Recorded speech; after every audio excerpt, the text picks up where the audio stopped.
Abdoulaziz, vous êtes le point focal du projet reboisement 1400 dans la commune de Nyambaka. Vous êtes avec nous depuis hier pour ce voyage sur Garoua, voyage d'échange, d'expérience. Et actuellement, nous nous trouvons dans la pépinière de Sanguéré. Dites-nous, partagez un peu avec nous toutes vos impressions, toutes ces expériences, et dites-nous comment vous allez partager cela avec vos communautés là-bas à Nyambaka. Ok, merci monsieur Akagouloïk. Déjà, j'ai dit infiniment merci au projet Reboisement 1400 et particulièrement le directeur du CTFC pour son combat au quotidien qui mène contre le réchauffement climatique, la création d'emplois surtout.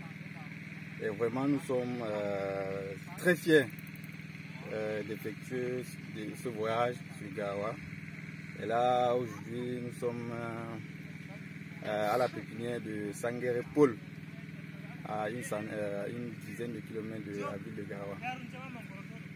Garoua. Ici, vraiment, nous avons vu beaucoup de choses. Des choses vraiment très importantes qu'on ne savait pas avant.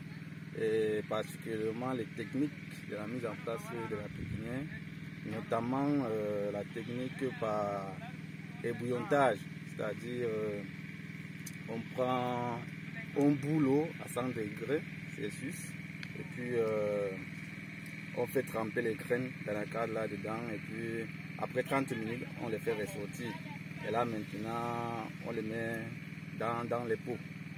Ça accélère la germination au lieu de peut-être 2 semaines. Là, à 3-4 jours, on voit déjà la levée.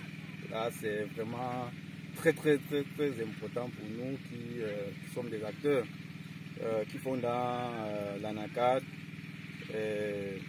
On va un peu essayer de promouvoir cette technique-là au niveau de notre commune, la commune de Nyambaka.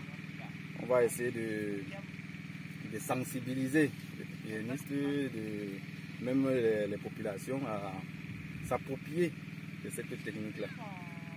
Et il y a également une autre technique qu'on a vue aujourd'hui qui est aussi très intéressante. C'est-à-dire, on trempe les graines d'anacarde dans l'eau. Après 24 heures, on les retire. Et là, maintenant, on les dépose là quelque part et puis on met la paille dessus.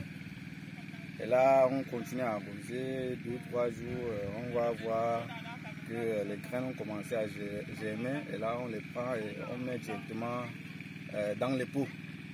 Là, c'est vraiment un grand raccourci parce que nous, on a eu tellement de problèmes au niveau de la pépinière avec la fonte peut-être des graines et tout. Et là, cette technique est vraiment un raccourci pour nous.